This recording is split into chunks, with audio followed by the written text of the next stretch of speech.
Very good morning to all of you. This is Kundan Kumar and faculty of online वाला classes. तो जैसा कि आपको मालूम है, अभी हम लोग प्रोनाउन का सीरीज कर रहे हैं। तो प्रोनाउन में कुछ पोर्शन अभी बचा हुआ है, जैसे कि आज हम लोग करने वाला है इंडेफिनिट प्रोनाउन। ठीक है, तो इंडेफिनिट प्रोनाउन क्या होता है, उस पर कैसे क्वेश्चन आते हैं, उसका क्या कॉन्सेप्ट है, इन सारी चीज़ों के बारे में हम लोग बात करने वाले हैं आज। ठीक है, तो आप लोगों से गुजारिश है कि वीडियो में कंटिन्यू बने रहिए, वीडियो को स्किप नहीं करिए, कंप्लीट वीडियो को देखिए जब भी मौका मिलता है। बहुत हेल्पफुल होने वाला है आज का वीडियो। अब बहुत ही इंपॉर्टेंट टॉपिक है ये, बहुत बेहतरीन तरीके से समझाने का मैं कोशिश करूंगा आप लोगों तक, और आप लोगों तक पहुंचने का कोशिश करूंगा। ठीक है ना, आइए चलते हैं हम लोग वीडियो की तरफ, आगे बढ़ते हैं वीडियो में। जैसा कि हम लोग हमेशा से क्या करते हैं, कोई भी टॉपिक शुरू करते हैं तो उस टॉपिक से रिलेटेड जो क्वेश्चन होता है कि कैसे एग्जाम में क्वेश्चन पूछा जाता है, आपके बोर्ड के एग्ज़ाम हो तो या फिर कॉम्पिटिटिव लेवल का एग्ज़ाम हो तो इन सब चीज़ों में कैसे क्वेश्चन पूछा जाता है, उस क्वेश्चन का पैटर्न आपको दिखाया जाता है। उस क्वेश्चन पे काम करते हैं हम लोग, और उस क्वेश्चन के अंदर जो कॉन्सेप्ट लगने वाला होता है, उन सारे कॉन्सेप्ट के बारे में चर्चा हम लोग वीडियो के अंदर में करते हैं। ठीक है ना, तो इसलिए जो है क्वेश्चन को देखिए, क्वेश्चन को आप खुद से बनाने का कोशिश करिए, आपके साथ साथ मैं भी बनाने का कोशिश कर रहा हूँ। आपका आंसर और मेरा आंसर आप अपने आंसर से मैच कराइए। आपका कितना गलत हो रहा है, कितना सही हो रहा है, उसमें क्या कॉन्सेप्ट लग रहा है, इन सब चीज़ों के लिए वीडियो के साथ बने रहिए। वीडियो के अंदर में इसका कंप्लीट डिस्कशन होगा, कंप्लीट जो भी कॉन्सेप्ट लगने वाला है वो सारे कॉन्सेप्ट पे हम लोग चर्चा करेंगे। ठीक है ना, इसलिए वीडियो को कंटिन्यू देखना है, स्किप नहीं करना है। और अच्छा लगे वीडियो तो लाइक, कमेंट और शेयर जरूर करें। ठीक है, आइए चलते हैं। क्वेश्चन कहता है, जैसे कि question based on indefinite pronoun, जैसा कि पहले मैंने इंट्रोडक्शन में ही ये बात बोला है कि हम लोग क्वेश्चन आज टॉपिक करने वाले हैं इंडेफिनिट प्रोनाउन। तो ऑब्वियस सी बात है, इंडेफिनिट प्रोनाउन से रिलेटेड क्वेश्चन पे हम लोग बात करेंगे। तो क्वेश्चन पहला नंबर क्वेश्चन ये है, जो कि कॉमन ईयर का क्वेश्चन है। ऐसा क्वेश्चन आता है आपके कॉम्पिटिटिव एग्जाम में, बोर्ड में भी आता है। क्वेश्चन ये कह रहा है कि everybody should love their country. ठीक है ना, everybody should love their country. यहां से एवरीबडी को एक पार्ट में रखा गया है, शुड लव को दूसरे पार्ट में रखा गया है, देयर कंट्री को तीसरे पार्ट में रखा गया है, और यहां तक सेंटेंस कंप्लीट हो रहा है। चौथा पार्ट आपका नो एरर है। तो आपको पता है नो एरर कब होता है, जब सेंटेंस में कहीं गलती नहीं हो। तो हम लोग कौन सा ऑप्शन लेकर के जाते हैं, नो एरर का ऑप्शन लेकर के जाते हैं, या फिर जो सेंटेंस में जिस पार्ट में गलती होता है उस पार्ट को हम लोग आंसर करते हैं। ठीक है ना, तो यहाँ देखिए आप लोग कहाँ पे गलती है। तो मेरे हिसाब से, जैसा कि कॉन्सेप्ट मुझे पता है, गलती आपका सी पार्ट में है। यहाँ देयर नहीं होना चाहिए, यहाँ देयर नहीं होना चाहिए। यहाँ पे क्या होना चाहिए सर, यहाँ पे होना चाहिए था हिज। अब हिज क्यों लगेगा, इसके लिए वीडियो के साथ बने रहना होगा आपको। मैं वीडियो के अंदर में कॉन्सेप्ट का डिस्कशन करूंगा। फिर कहता है दूसरा क्वेश्चन कहता है anybody can get their health checked up in a hospital. ठीक है, यहां तक सेंटेंस कंप्लीट हो रहा है। एनीबॉडी कैन गेट, एनीबॉडी को एक पार्ट में रखा गया, कैन गेट को दूसरा पार्ट में रखा गया है, देयर हेल्थ को तीसरा पार्ट में रखा गया है, और चौथे पार्ट में checked up in a hospital इसको रखा गया है। ठीक है ना, यहाँ तक सेंटेंस कंप्लीट हो रहा है, 4 पार्ट में बांटा गया है। लास्ट ऑप्शन जो है वो आपका नो एरर है। अगर आपको इसमें गलती लग रहा है तो जिस पार्ट में गलती लग रहा है उसको आंसर करिए। अगर गलती नहीं लग रहा है तो आपका आंसर क्या होगा, नो एरर होगा, जो कि ई है। तो यहाँ पे मुझे जो लग रहा है आंसर, वो गलती कहाँ पे है, तो सी पार्ट में गलती है। यहाँ भी देयर नहीं होना चाहिए, यहाँ भी क्या होना चाहिए था, हिज होना चाहिए था। ठीक है, अगला क्वेश्चन है तीसरा नंबर में, कहता है everything has his own limitations. कहता है हर चीज का अपना अपना एक क्या होता है, लिमिटेशन होता है, सीमा होता है। इसका मतलब हुआ, तो इस सेंटेंस को बांटा गया है 3 पार्ट में, जो कि पहला पार्ट में एवरीथिंग है, दूसरा पार्ट में हैज हिज है, तीसरा पार्ट में ओन लिमिटेशन है, और चौथा जो आंसर है वो आपका ऑप्शन है वो है नो एरर, जो कि डी ऑप्शन है। ठीक है, तो आप लोग बताइए कि यहाँ पे किधर में गलती है इस सेंटेंस में।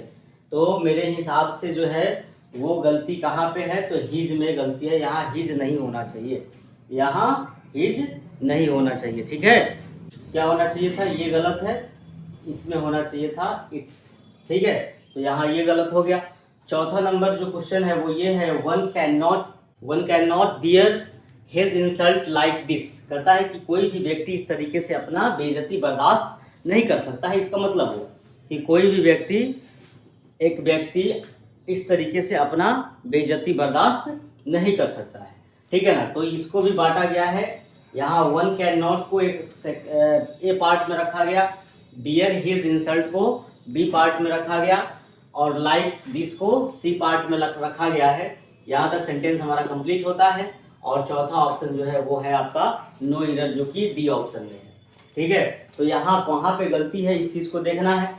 तो देखिए वन कैन नॉट, यहाँ पे बियर है, बियर के बगल में यहाँ बी पार्ट में गलती है, बियर के यहाँ हिज के जगह पे हिज नहीं होना चाहिए, यहाँ पे क्या होना चाहिए, वंस होना चाहिए।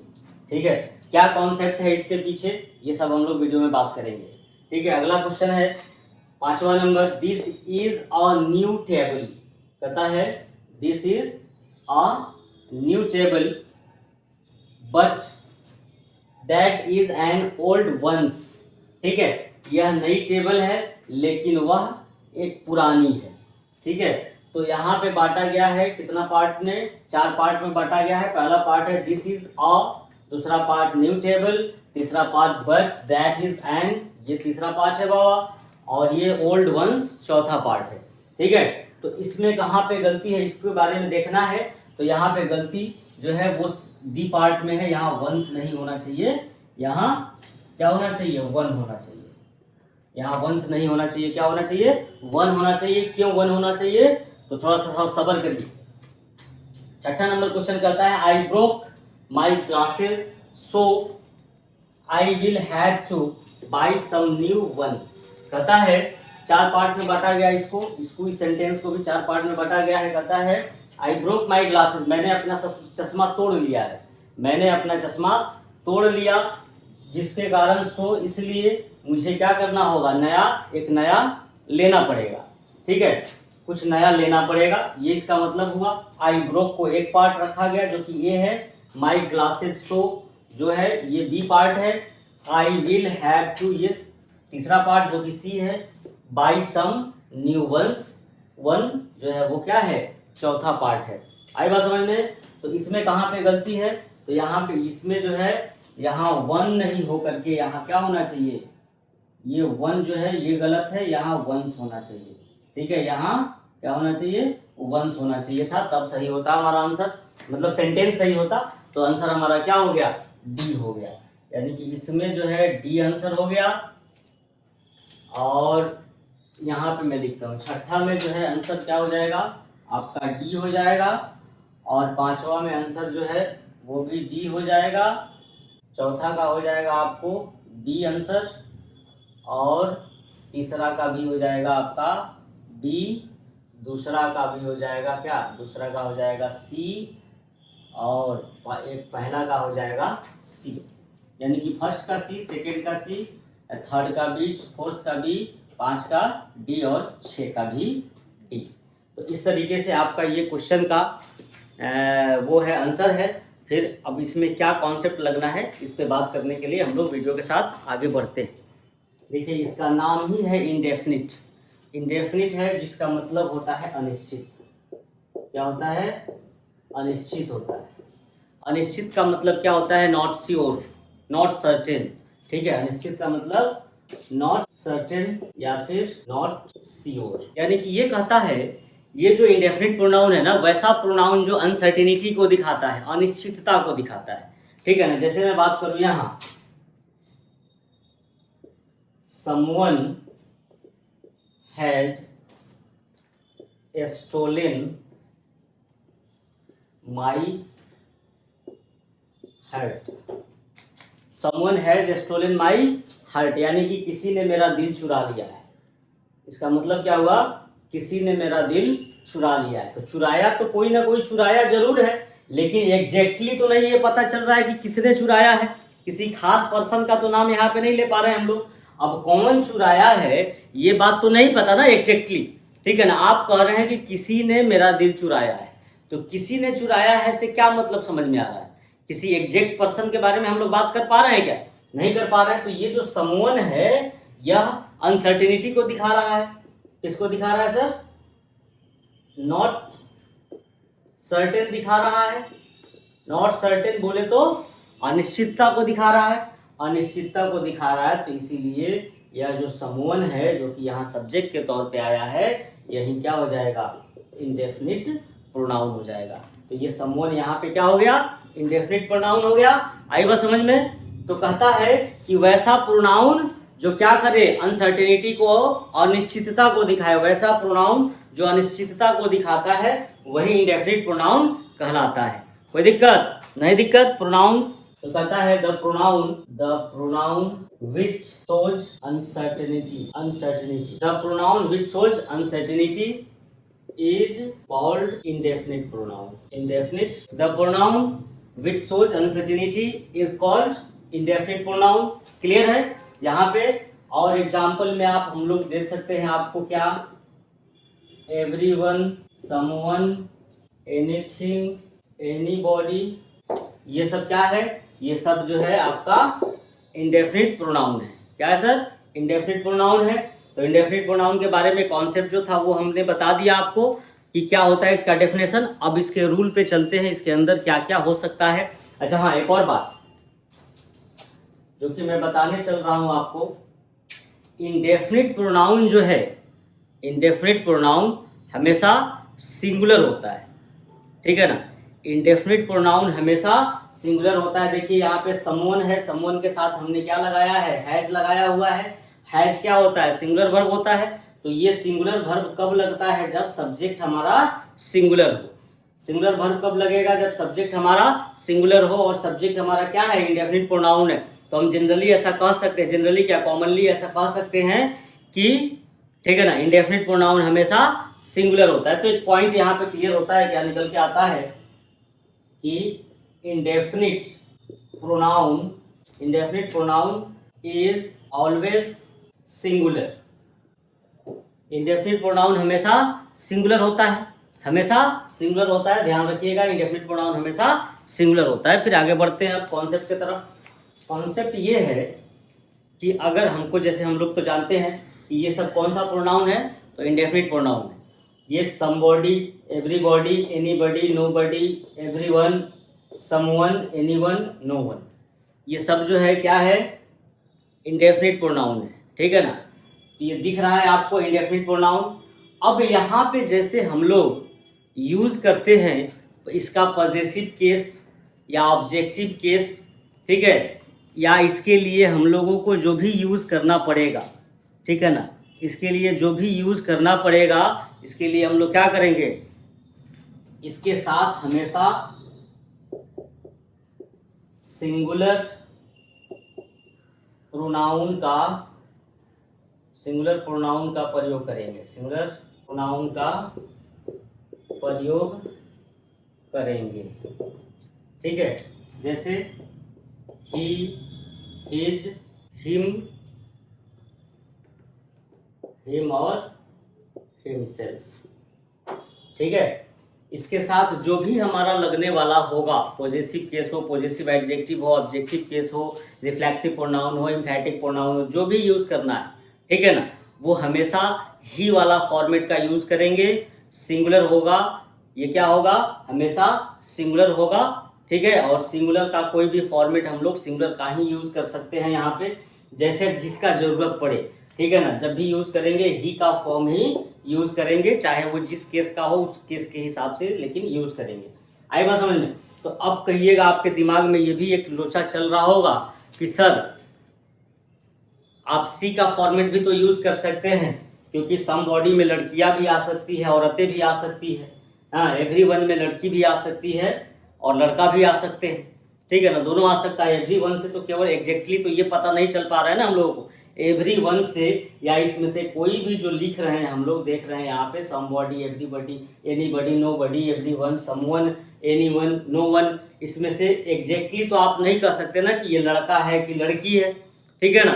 तो एक बात जरा ध्यान रखिएगा, जब भी कभी जब भी कभी किसी सेंटेंस में जेंडर क्लियर नहीं होता है, जब भी कभी किसी सेंटेंस में किसी वर्ड से जेंडर क्लियर अगर नहीं हो तो हम लोग हमेशा मैस्कुलिन जेंडर का फॉर्म यूज करते हैं। हमेशा किसका यूज करते हैं? मैस्कुलिन जेंडर का यूज करते हैं, यानी कि मर्द फॉर्म का यूज करते हैं, लड़की फॉर्म का यूज नहीं करते हैं। यानी कि अगर हमको यहाँ पे कोई कहे कि हम सी लगा दे, हर लगा दे, हर्ष लगा दे, या फिर हर सेल्फ लगा ले, तो ये अगर हम लोग करते हैं तो फिर हम लोग क्या कर लेंगे? गलती कर लेंगे, ये नहीं लग सकता है। सिंगुलर तो ये है, लेकिन हमारा एग्जैक्ट ये पता नहीं चल रहा है इन सब इंडेफिनिट प्रोनाउन से कि लड़का है कि लड़की है। जब नहीं पता चले जेंडर तो हम लोग लड़की वाला फॉर्मेट नहीं यूज करके कैसा वाला फॉर्मेट यूज करते हैं? लड़का वाला फॉर्मेट यूज करते हैं। इसलिए ये वाला सब कुछ इसके साथ लगेगा। ठीक है, तो इसी पे क्वेश्चन था हमारा। एवरीबॉडी, क्वेश्चन क्या था जरा ध्यान दीजिएगा। Everybody should love their country, यही क्वेश्चन था ना सर। देखो तो यहाँ एवरीबॉडी लग गया, तो एवरीबॉडी जब लगेगा तो उसके साथ हम लोग इस वाले फॉर्मेट में से जो भी लगने वाला होगा लगाएंगे। तो देखिए यहाँ पे क्या लगा हुआ है? देयर लगा हुआ है, जो कि क्या होता है? दे का फॉर्मेट होता है। दे जो है दे का फॉर्मेट होता है, तो एवरीबॉडी के साथ दे का फॉर्मेट लग रहा है कि ही का फॉर्मेट लग रहा है? तो ही का फॉर्मेट लग रहा है, इसलिए यहाँ दे का फॉर्मेट देयर नहीं लग सकता है। इसलिए यहाँ पे कौन सा लगेगा? ही का फॉर्मेट, जो कि क्या होगा? हिज होगा। यही क्वेश्चन था ना पहला वाला जो हम लोग कॉमन ईयर में कर रहे थे, यही क्वेश्चन था। इसलिए मैंने आपको बताया था कि देयर नहीं होकर के यहाँ क्या होगा? हिज होगा। क्लियर है? तो कॉन्सेप्ट आई होप कि समझ में आ गया होगा। ये कॉन्सेप्ट क्लियर है। एक और अगला कॉन्सेप्ट है जो कि मैं बता दूं आप लोगों को। अगला कॉन्सेप्ट है कॉन्सेप्ट 2, जो है वो ये है कि अगर सेंटेंस में एवरीथिंग लगा हुआ है, ठीक है, अगर सेंटेंस में देखिए ये सभी हमारा इंडेफिनिट प्रोनाउन है ना, इंडेफिनिट प्रोनाउन, तो ये सभी इंडेफिनिट प्रोनाउन है। लेकिन ये जो एवरीथिंग देख रहे हैं आप, एनीथिंग देख रहे हैं, समथिंग देख रहे हैं और नथिंग देख रहे हैं, सब में थिंग लगा हुआ है। और थिंग जो है किसके लिए आता है? तो वस्तु के लिए आता है। थिंग जो है किसके लिए आता है? वस्तु के लिए आता है। और ये सबका सब सिंगुलर तो होता ही है, पहले ही मैंने बताया हुआ है। तो ये जो वस्तु की बात जब कर रहा है तो वस्तु जो है वो क्या है? नॉन लिविंग है। और नॉन लिविंग के लिए क्या यूज करते हैं? तो ईट का यूज करते हैं। तो यहाँ पे जो है इसके साथ ईट का फॉर्म यूज होगा। ईट का फॉर्म यूज होगा। ठीक है, इसके साथ ईट का फॉर्म यूज होगा क्योंकि थिंग लगा हुआ है। तो क्या हो जाएगा? या तो लगने वाला होगा तो ईट लग सकता है, इट्स लग सकता है।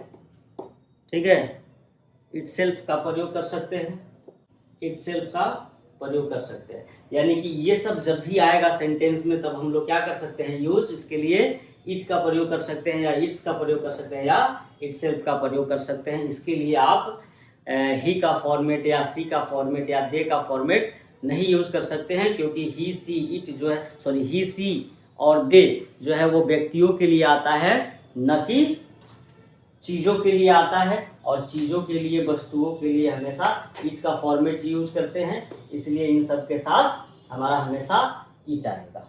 ठीक है, अगर एक और बात है, अगर सब्जेक्ट के तौर पे वन लगा हुआ है, इसी कॉन्सेप्ट में मैं लिख देता हूँ, आपको समझा देता हूँ।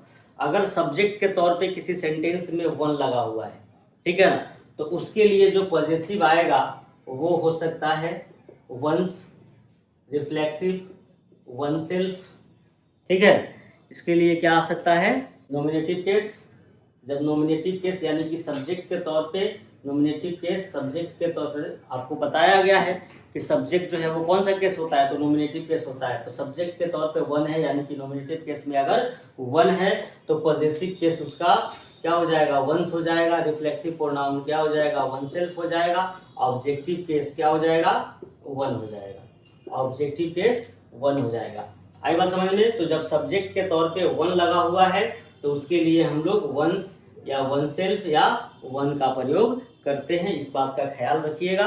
इसी से हम लोग आगे बढ़ के आपको क्वेश्चन फिर से समझाने का कोशिश करते हैं। जो क्वेश्चन हमारे वीडियो के शुरू में दिया हो गया था, उस क्वेश्चन पे थोड़ा सा हम बात कर ले आप लोगों से।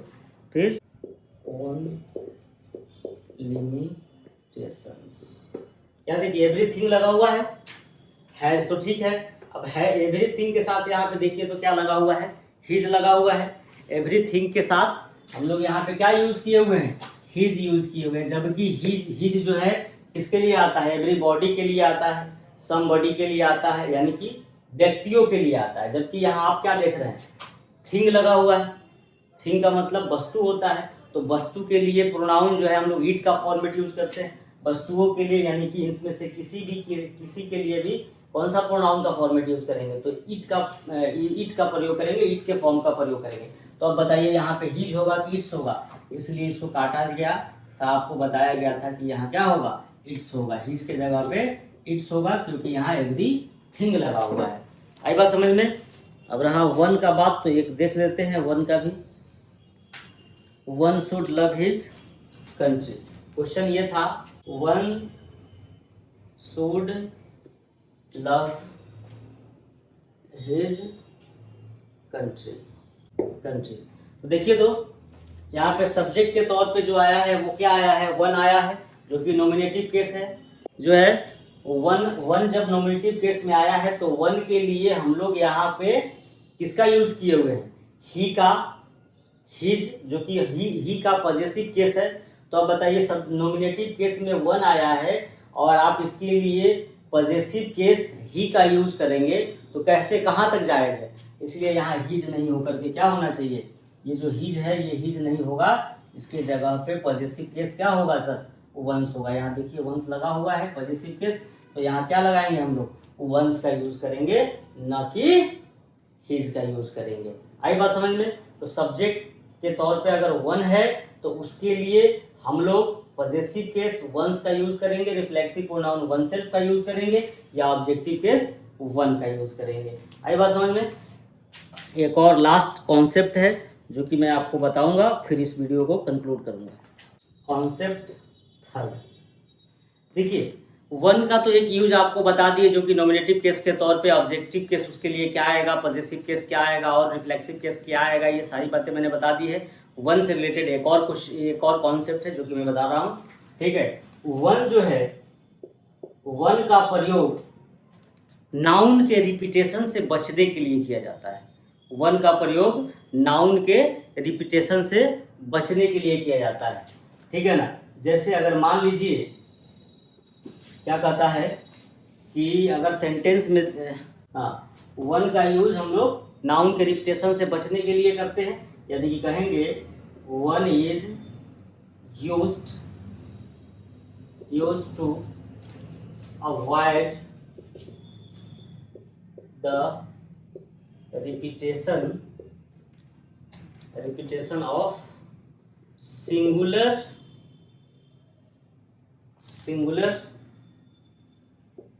countable noun, ठीक है ना। One is use to avoid the repetition of singular countable noun, ठीक है। यानी कि वन का प्रयोग अगर हम नाउन्स के वन का प्रयोग करते हैं तो इसके लिए हम लोग किस केस में करेंगे, तो सिंगुलर नाउन के रिपीटेशन से बचने के लिए करेंगे, ठीक है ना। जैसे अगर हम यहाँ पे लिखते हैं this is a new table and that is an old one. यहाँ पे टेबल अगर हम लिख दे तो भी गलत नहीं होगा, ठीक है। कहता है this is a new table and that is an old table, ठीक है। इतना तो ये तो सही है, कोई दिक्कत नहीं, सेंटेंस हमारा सही है, गलत नहीं हो सकता है। लेकिन इसको ज्यादा सुंदर बनाने के लिए हम लोग यहाँ क्या कर सकते हैं, यहाँ भी टेबल लगा हुआ है तो इस टेबल, यहाँ भी टेबल लगा हुआ है और यहाँ भी टेबल लगा हुआ है, तो दो बार आ गया। इसलिए हम लोगों को क्या करना है कि वन का प्रयोग करना है इस टेबल के रिपीटेशन से बचने के लिए। तो यहाँ देखिए तो रिपीटेशन हो रहा है ना, इसलिए हम यहाँ इस टेबल को हटा करके क्या कर सकते हैं, इसके जगह पे वन लिख सकते हैं, ये हमारा सही है, ठीक है ना। तो this is a new table and that is an old one. Clear है। तो हमने क्या देखा, टेबल के रिपीटेशन से बचने के लिए वन का प्रयोग किया है।